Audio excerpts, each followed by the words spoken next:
mu nyuma rero hamaze kubaho ukwemera kw'abarundi cyangwa ukwemera kw'abanyafrika burya tutabeshanye kumbure tuzogirirwa ibako ryo gutumira abo bantu kuko je ndabafise benshi kabisa umwe wese bivanye no kwemera kwiwe ntituzoba tugomba konfansa abantu mu kwemera kwabo ariko dushaka gutahuranya kubijanye no kwemera nubwo wowe ufise ukundi kwemera umenye kahise kawe nakahe nk'umuntu mu kwemera kw'abanyafrika harimo ibintu bita amareba amangetengete akaca avuga ati ujya muntu murabona atwara ibitsina n'abamukomoka ko bashobora kuba babitwara rezo sosiyo higeze uno musi urabizi bikaca bihera ngaho nyene ngwe bana ngo n'uyu ngo baratwaye ngo n'uyu baragizene mu gihe ari umuntu yiketse umusuma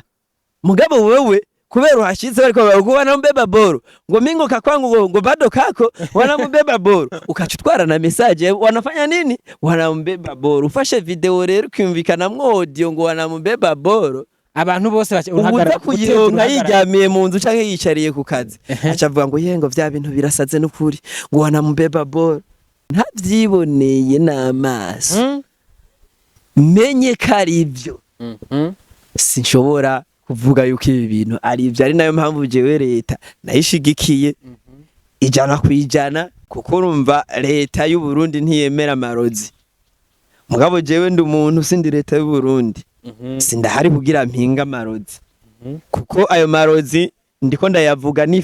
nifashishije ukwemera na Bibiliya iravuga ibijanye amarozi ko hari rero nimba bivugwa ko Nigeria hamwe na Congo ari ibihugu bishobora kuba bitwara idarapo muri ivyo bintu vy'amangetengete kuko ni manza nyinshi zohora zakigwa duhora twumva n'amakuru atandukanye y'ivyo bintu nibiki sinshobora gupinga nuko rero ibintu bivuye muri Congo birinjiye Bujumbura mu Burundi kindi kintu bakwiye kumenya si ibintu vyari byo byose ari ivyo kuvuga kubera kandi tuba twamaze si ibintu vyari byo byose ari ivyo kuvuga niyo mpamvu un journaliste yes yambu kandi ni Fulgence Mika tugiye kuba tubana nk'ibisanzwe ndi kumwe na mugenzi wanje nk'ibisanzwe kandi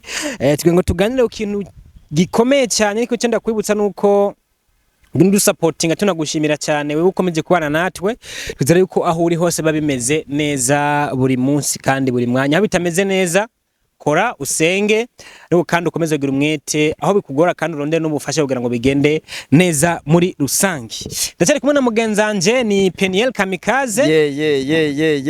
kugira ngo ibintu bigende neza cyane ewa jemeze fresh we nizere kumeze kukimeze neza ibintu biracyari sawa cyane okay igitangaje location ntahinduka yo hinduka gute abantu batumenyere uko kandi batumenyere cyane muri location ya yindi nyene kugira ibintu bifate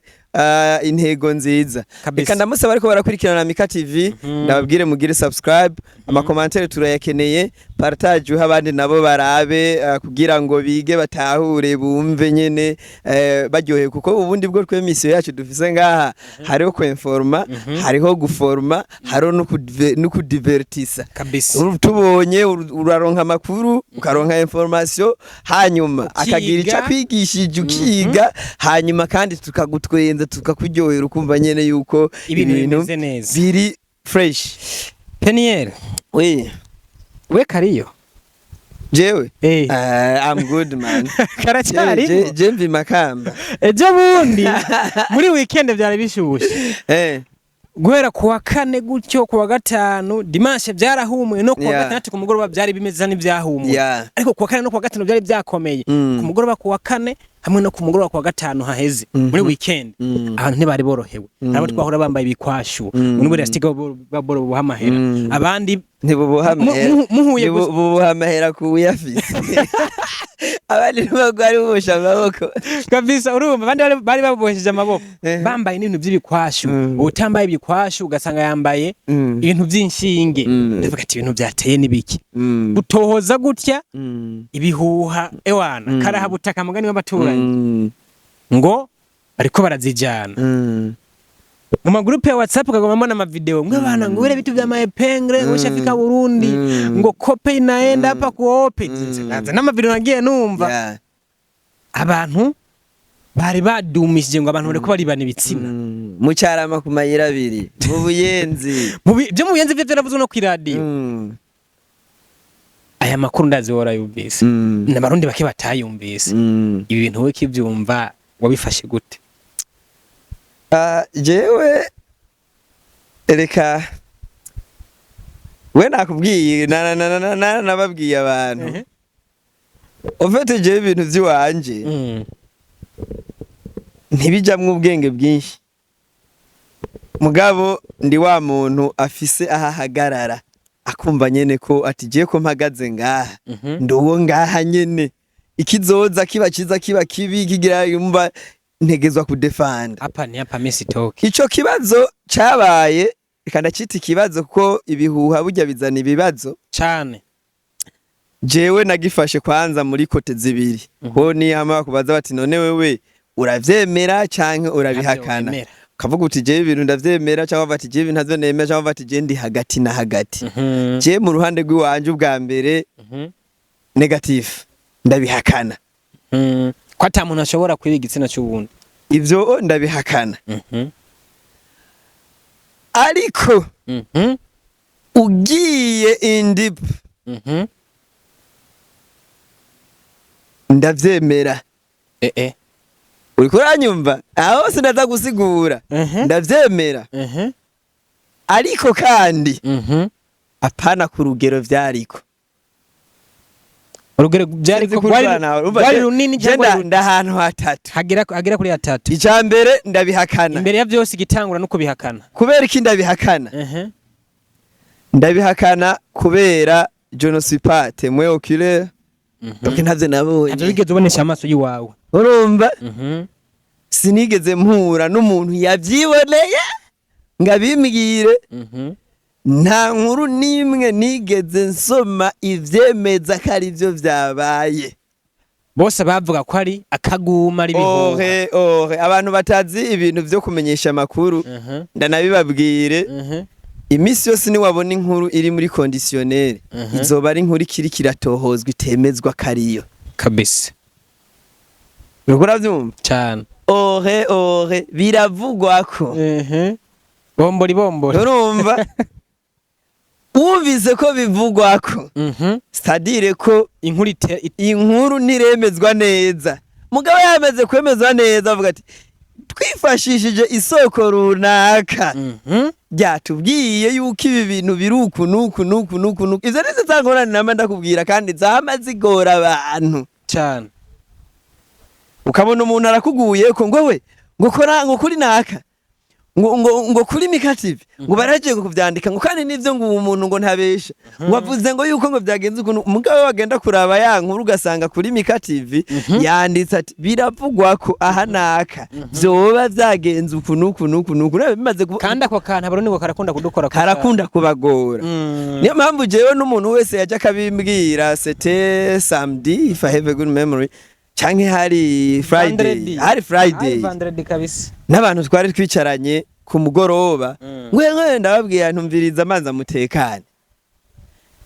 nyereka neza na neza ahantu bakubwira yuko twabajije naka avuga yuko yarafise santimetero zingana nuku mu nyuma yagiye kwisanga afise santimetero zingana nuku arabereka barafata isanamu hanyuma iyo nkuru barayidifiza nimba ivyo bitabaye ntumbwire ngo abari bahari ngo bavuze ukuntu ivyo jewe nk'umumenyesha makuru nk'umuntu yize communication ntavyo nshobora gukorera ko aho ndi categoriquement no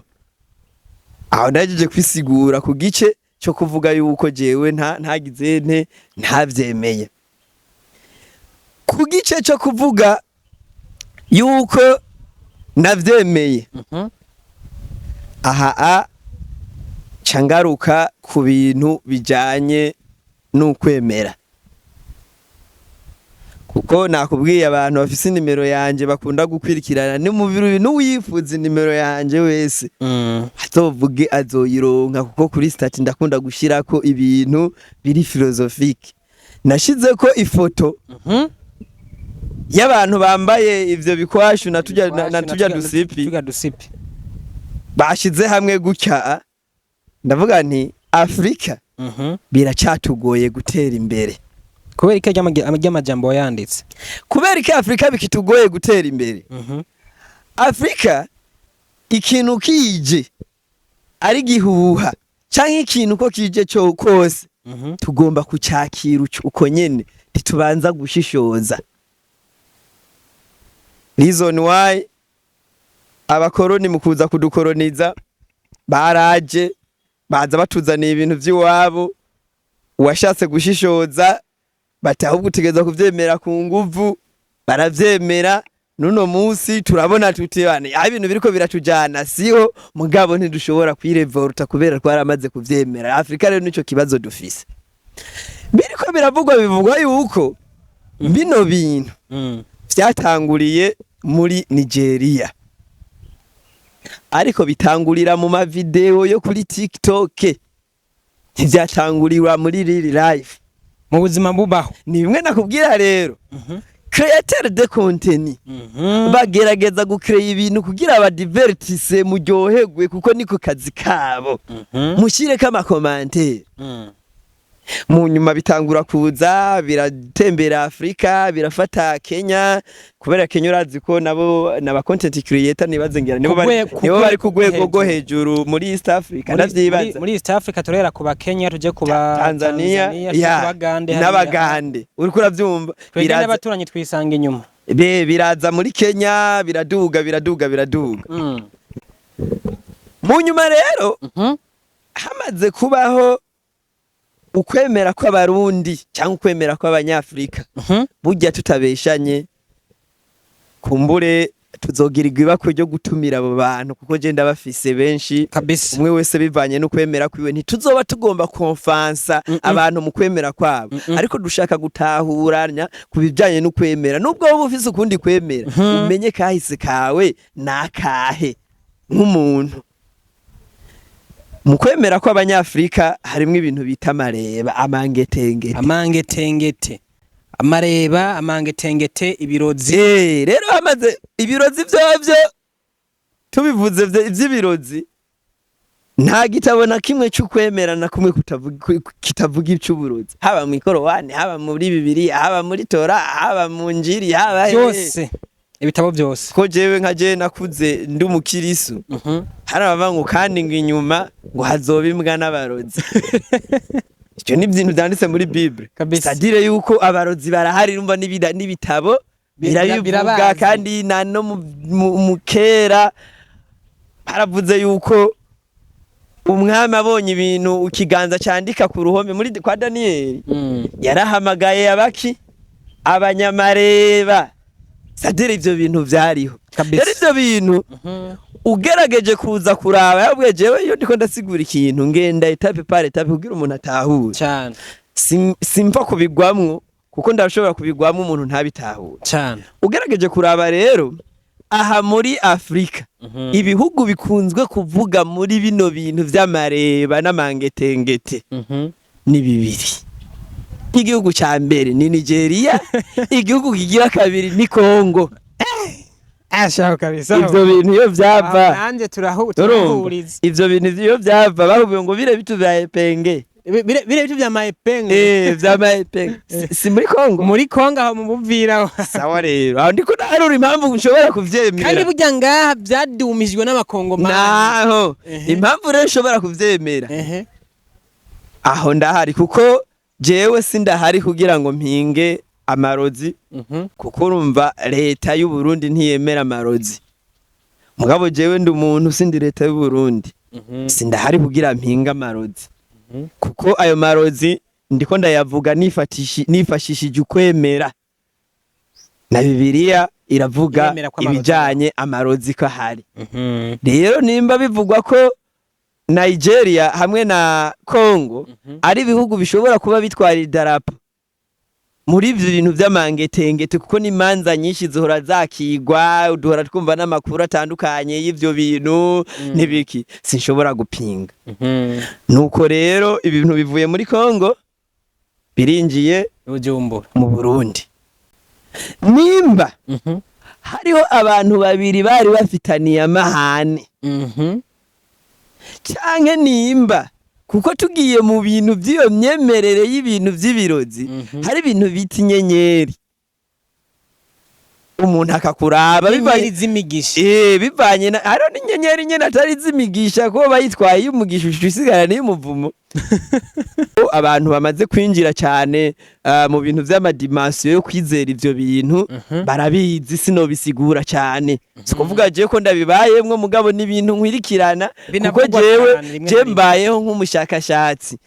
réel mamenye ukuri réalité y'ikintu no kuvuga rero nimba vyoba vyarabaye hakaba hari umuntu yashaka gutwara inyenyeri y'umuntu hakaba hari umuntu yashaka bari bafitaniye amakimbirane amahana akavuga ati jewe rero kugira ndamukomeshe reka bino bintu ndavyiyegereze akabijana birashobora kubaho kuko inkuru zamazivugwa akaba yarabikoze uwo muntu akaja avuga ati rero we kunkoreye ibi nanje ngoma ndagutangaza Satubini yaririmbye kanitangaze kaniyafishe kabisa ngoma ndakwafishe bakumenya akaca avuga ati ujya muntu mubona atwara ibitsina n'abamukomoka ko bashobora kuba babitwara rezo sosiyo yahigeze uno musi urabizi bikaca bihera ngaho nyene birashobora rero kubera bene wacu baragize ibibazo barahunga bariho benshi ngaha mu Burundi ugasanga baraje bafitaniye ivyo bibazo bashitse kuri hope birabandanije bikaca byinjira mu bantu bikinjira kuko communication je ukuntu nayize umuntu arashobora kubwira ati Mika tuje kurya hanyuma akaca aza akavuga ati Mika saa sita ambwiye tuje kurya urumva zashizemwo saa sita ubundi akaca avuga ati Mika yavuze yuko tuja kurya mugabo mu masasita urumva yahinduye sasa ko mu masasita na 13 urumva yifata nko mu masasita mugabo je nakubwi nta saa nigeze mvugamwo communication ikagendera hinduka sero uko mwagiye murahana message imba rero bishobora kuba byarashitse aho kuri hope nkuko bivugwa hope yo nyene yahavuye ibibeshuza kandi uri kuraraba uko babishibeshuze nivyo bijya bintu nta fatiro bifise hanyuma bigashika kuri bene wacu bako mwani swate baba bari mu cyarama canke bari mu buyenzi mwijabe ugasanga nyene biravuzwe nta cemezi jana kwijana yuko ivyo bintu hari ivyo yuko atari ivyo bintu bishobora kuba byamutse ngaho mugabo nimba ari ibintu bifatiye ku kwayo mangetengete n'amareba nibiki birashobora kuba byarabaye mugasanga ugo rukurukuru rwagiye rurakwirikirana nigo gwazanye iki ivyo bintu rezo pura kene nakubwiye ni nkuru numvise kuri yaga bavuga ngo bimaze imyaka irenga 50 niho nakubwiye kuko ibintu by'amangetengete n'amareba mu Burundi sadate ku munsi wa mbere Burundi bwabayeho urumva aha ndi muri kahise sindi muri mu mategeko sindi mu mategeko ya leta sadate kuva igihe Burundi bwabayeho kugeza uno munsi byaragabanutse kubera hagiyemo kundi kwizera kw'abantu kuko kera umupfumu ntibamwumva uko tumwumva uno munsi bamwumva ukundi kuntu umuntu ahubwo ati yagiye kuraguza c'est-à-dire ko nakafise ibibazo yagiye kuraguza yagiye kubandwa yagiye kubande babandiwe ikibazo runaka naka ntavyara ninde nararima ntibiza ivyo binumva mu bibeho y'abarundi ba kera vyari bihari umuntu gutembera yambariye ku kantu kagaheko ivyo kera vyari bihari ni nkuko hari n'amasosiyete menshi ku isi akihari usanga umuntu yambaye akantu bamubaza atakanagahawe na papa nawe yari yagahawe na sokuru yavuze yuko imfura mu muryango izotegezwa kukambara ati niyo mpamvu rero je ndakambaye ntubuza akarika ku kantu ntubuzi n'impamvu sokuru wabo yakabaraze n'ubugirana urumva rero nimba bimaze iyo myaka sadate de 50 urumva ko bishobora kuba vyavuye muri iyo evolution yakahise k'abarundi k'abakongomani k'aba Nigeria n'abandi bantu bose nako amatribi n'amasosiyete abayeho kwisi aho niho hane nagaruka ndakubwira nti je ku ruhande rw'iwanje biciye muri ivyo bintu vy'ibintazi bivanye n'ukwemera kwiwanje uko guhagaze aturekanye n'amategeko ya leta ndashobora kuvyemera yuko usanga vyarabaye icanyuma rero arico mvuga yuko ivyo bintu atari vyo. Ni cya kintu nariko ndavuga rero, abantu ko bagiye barahanahana message. Umuntu arakubwiye ati turafungura saa sita, we nawe ukagenda vuze ati tuje kurya, unaje ngo saa sita gozira ngo saa sita ngo tufungura mu masaa sita, urumva message ikagendera hinduka. Hari n'utaza gusubira gukoresha tereme gufunga utavuga turaza kurya, turaza kurya amunyu muwundi akaca agenda ati nogera kanyiza kubira nogereza undi zibivaye ngo tutadame ngo masaa sita tutadame, urumva message ikagendera hinduka uko mugiye murayihanahana. Ico rero ngomba ngaruke ko cyanyuma nikijanye na réseaux sociaux. Réseaux sociaux kubera iki? Jewe jo arano nari nicaye mu micungararo y'ahantu nkorera mu Kamenge.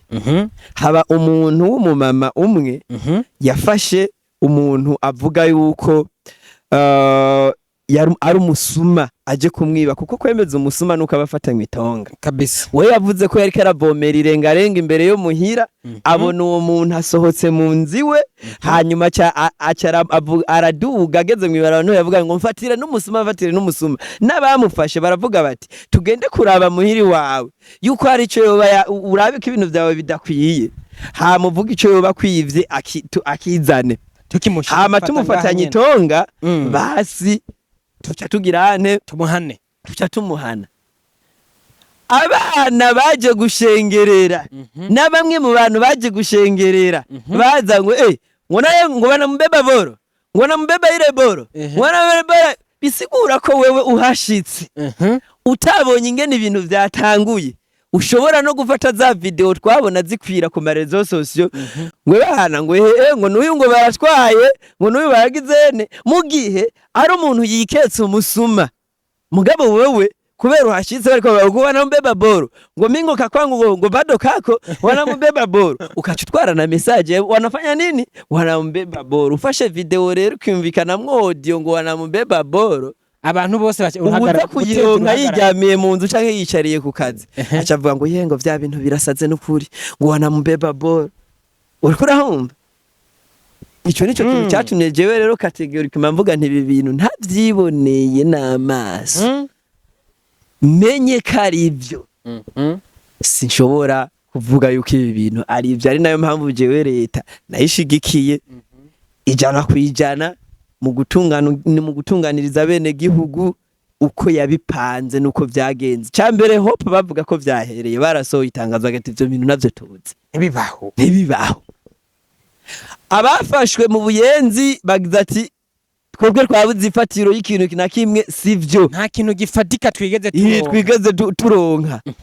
Abo bafashe mu Rumonge bobo amakuru avugwa nuko banaciriwe n'urubanza kubera bagerageje gukwiragiza ibihuha no kurementanya. Ico ni cyaha gihanwa n'amategeko ya leta y'u Burundi. Ariyo mpamvu rero jewe ku ruhande rw'abanyashye mvuga nti ni mu bintu bitatu, ivyo bindi bijanye no kwemera, kuko kwemera ko umuntu nta ukujija, ivyo bijanye no kwemera sino bihagarara ko mvuge ngo nivyo. Mugabe bijanye n'ubu buzima busanzwe, jewe mu ruhande rw'iwanje, haba ku ruhande rw'akazi, haba ku ruhande rw'amategeko ya leta, numva categoriquement no. Niho hantu jewe rero nahagaze. Abantu muri ko baradukurikirana nimba muntahura nkuko ibintu bimeze, nkuko je nabitahuye, muragira commentaire. Nimba utabitahura nkuko je nabitahuye, naho nyene nta kibazo kabisa, uraza kuvuga we nawe ngeno bitahura. Mugabo je uko niko natahuye. Uhanurika abarundi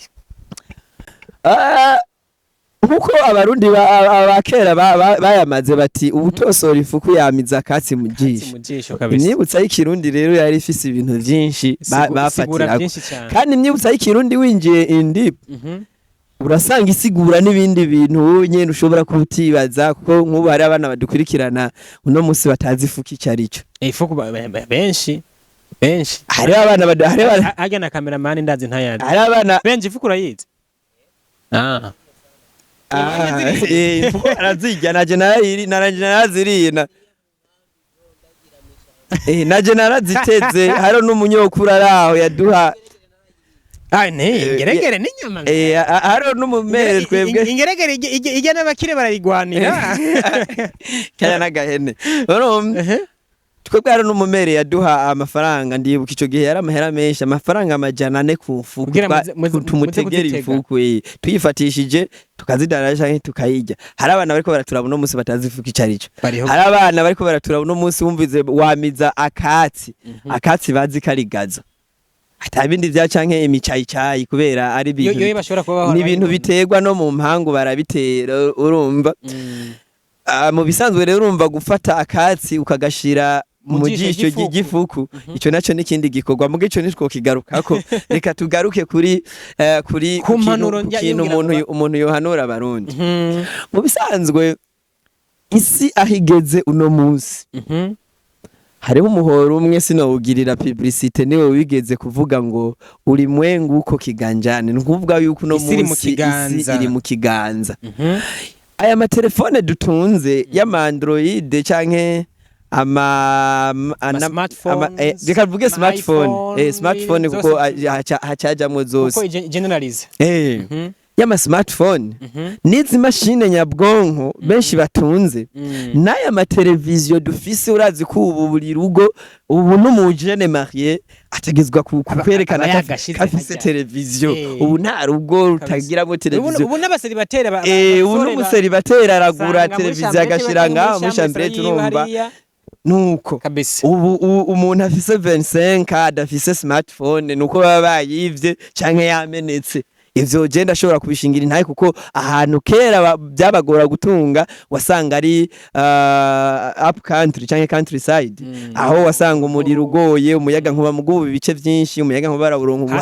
hari abakoresha ama plaque solaire ubu n'ama connection ubu nta ntuvuga ko tamuriro ruhari kubera izo plaque solaire ubu n'ama connection barayaronka rero aya ma smartphone ni ikigwanisho gifise donc ni inkota y'ubugi bubiri sinzi ko maze kugibona barionete y'ubugi bubiri barionete y'igisirikare aha amusi irakata aha hejuru irika gasumeno aha imbere irasongoye stadire nye nimbugita no yifasha ikirindi kandi hano hari kubugi na hano imbere y'agasumeno kandi hari kubugi kwisonga ngaha hariko n'agasumeno akubwiye fata wewe ukacufata ngaha kaca kwega abagukevye atabanje kugira gutya we arabwiye fata agize gutya abagukevye rero aya matelefone dutunze uno munsi aho tugeze uno munsi nivyo bintu dusanzwe dufise nk'ibigwanisho mu bisanzwe wewe uri umurundi manzi umenye kwanza ikintu ugiyemwo n'ikintu ugiye gukoresha cyane maze kugirirwa ibakwe ryo kuba ahantu hagendewe mukuru w'igihugu ico gihe hari abantu nari hakagwi gatoyi k'abantu nari ndongoye bafise ano matelefone mugabo nuno munsi turiko turavugana ntiwibaze ntubona twose ko twicaye ngaha ntidufise aya matelefone ama smartphone aha muri twebwe twese twicaye ngaho wobaza uti mbe urabizi yuko bibujijwe gufata isanamu umukuru w'igihugu canke cortege yiwe ni bake babizi nake birabujijwe umukuru w'igihugu cyaje narinze ntiwumva umukuru w'igihugu yicara bafata telefone ngo uri kurafata ama image très interdit cortege y'umukuru w'igihugu irenganye wewe ukacufata ngo uyu ararenganye birabujijwe nikosa ukora byumva aho hantu reje narindi mwabo bantu nari ndongoye kubera je ndabizi nama nibaza ngo nabo barabizi mu nyuma afata telefone nyine cyubahiro umukuru w'igihugu arahejeje ibikorwa by'uwo munsi arasezeye kukurazi niwaza ubwa nyuma ni nawe hava ubwa mbere avuze nyine cyubahiro umukuru w'igihugu aravyagurutse rero agomba je kubandanya ibindi bikorwa biri kuri programme y'uno munsi aragiye twese mu cyubahiro ciwe turahaguruka wa muntu nawe yafashe telefone aruku je nabonye ukuboko kwanciye nkaha telefone niba muri security telefone bamaze kuyimwaka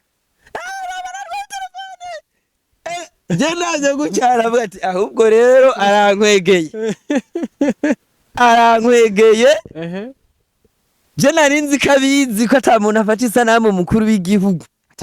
atabifitiye uruhusha none ra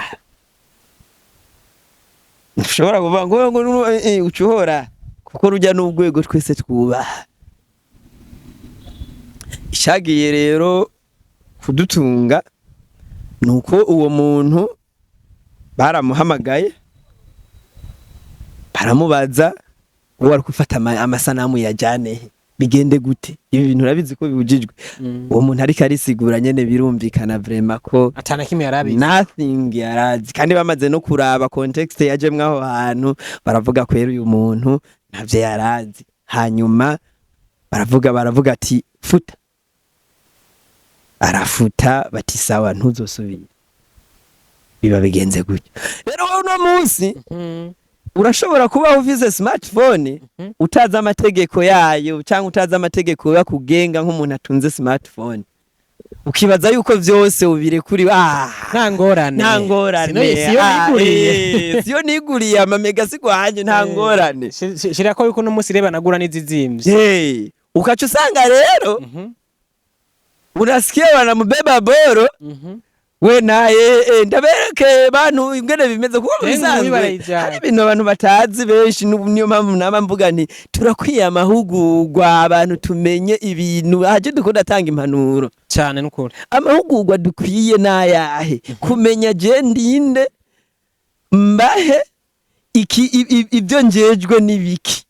ukamuzi role ya mu bintu kanaka mu bisanzwe nta kintu na kimwe kwisi cyambere gitera akajagari nka media oya nta kihari nibavuga umuntu arashobora kuja mu nza kidoga ivyiwe bigaherera aho nyene mugabo media ni ikintu cyambere giteza akajagari kwisi kuko niyo pouvoir igira kane mu gihugu nimba atari gatatu nimba nibuka neza umenga ni gatatu nimba atari ahubwo ni ya kane pouvoir igira kane mu gihugu rero izi smartphone zirimwo ikintu bita nouveau media les plateformes les Facebook dukoresha Instagram ama X bika ama YouTube nibiki ni nouveau media twebwe muri communication barakwigisha igikuru yitwa introduction au nouveau media niho twiga gukoresha ama Twitter ingene batwitinga niho twiga Facebook ingene bubaka article ya Facebook niho batwigisha ibintu vya YouTube ingene bazikrea ingene ushobora kuzalimanta ibintu nk'ivyo nibiki bakavuga ati un journaliste urashobora kubura iradio runaka cyangwa televiziyo runaka ukorera mugabo ugakrea platform ukaba umu journaliste ugakoresha amategeko bikagenda nyene bigizene kabisa hari kintu rero abantu batazi ikindi kintu abantu batazi ntibazi icari cyo reportage bro nimba hariho ikintu cya mbere kiri sensible muri journalisme ni reportage utubwiye reportage amplis ndaza ndabiza ko reportage amplis yikibiriraho bimwe mwita live uno munsi ndabahe akarorero gatoyi cyane ndabahe sokre ntoyi kuba EAC live show yarakomeye yakomeye kubera harimwe ko kantu ka live kuko je numvise banamubeba boro mwe muri studio ku radio nanye ndi kuri tele wanambeba boro cha telefona nkaca ntanga inkuru live igishushe iri kiraba abakenewe bose bakiri ngaho iyo nkuru rero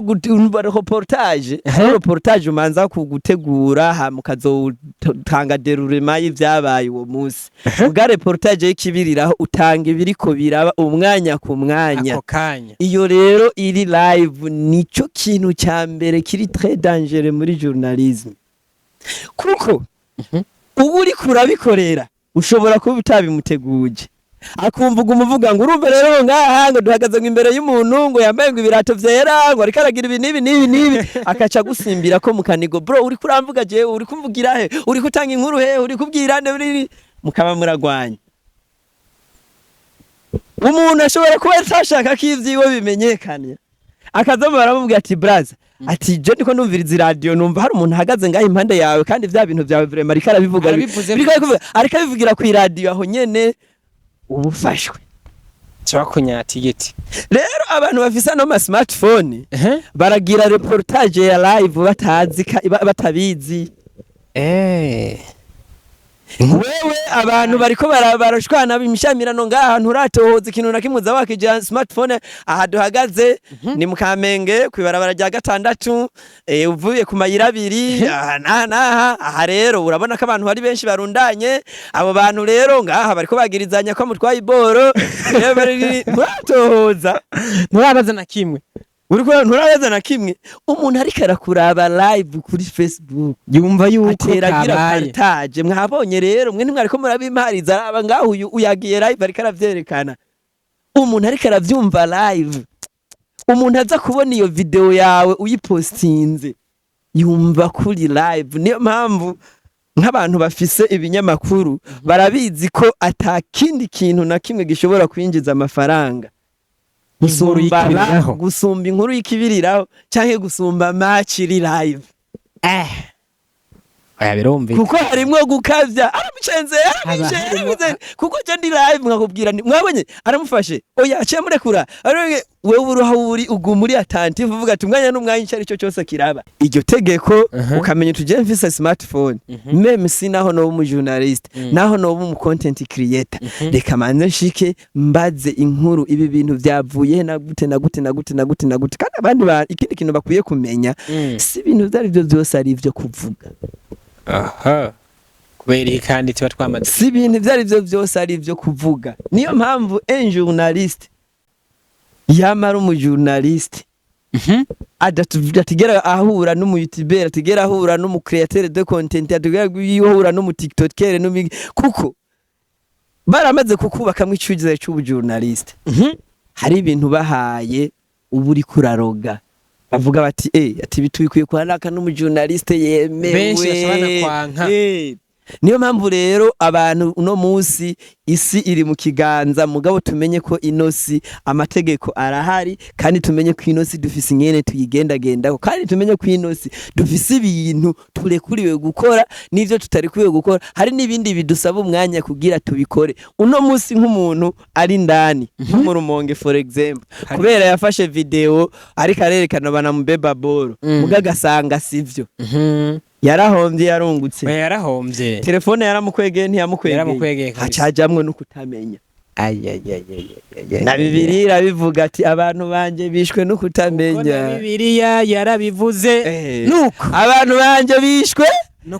kutamenya bantu b'Imana wowe watwumvirije ndizera ko wakuyemwo ikintu ciza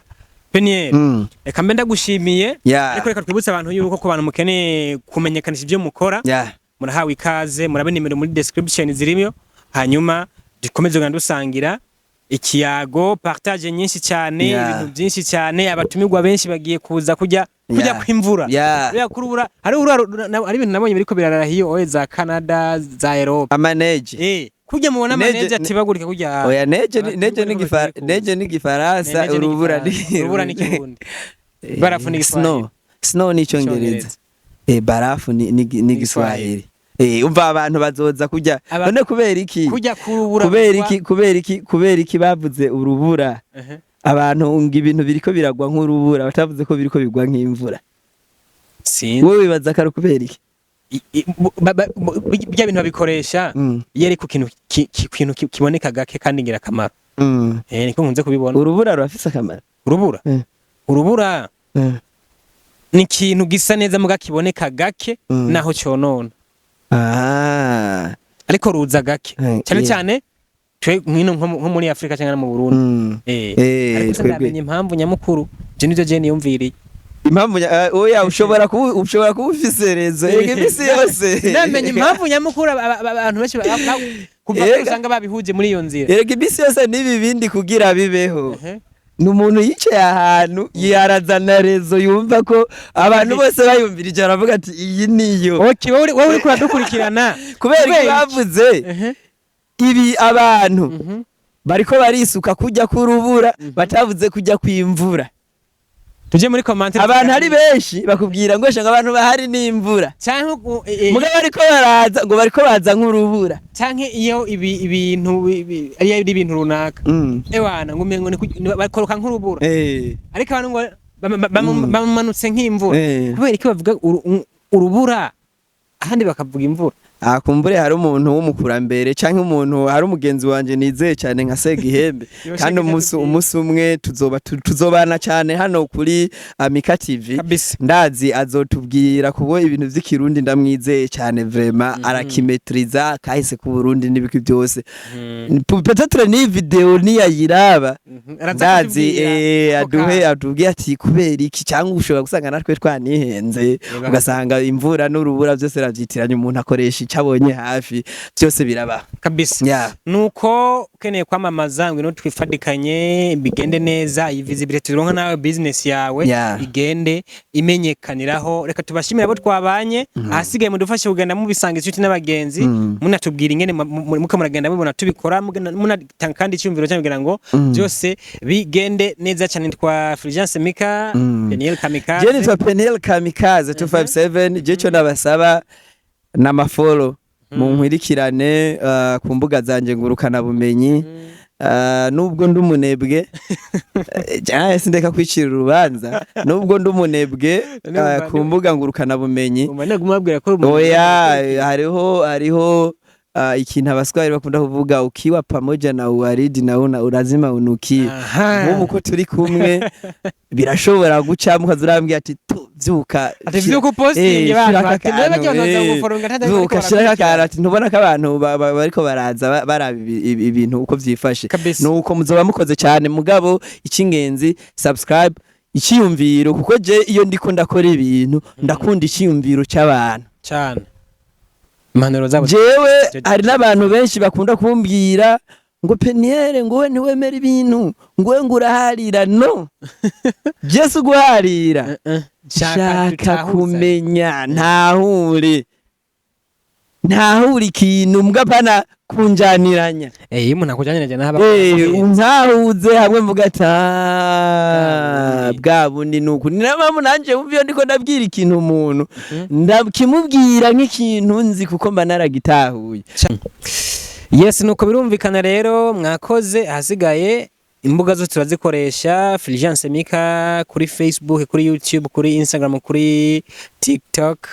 Peniel Kamikaze 257 kuri izo mbuga zose Facebook Instagram TikTok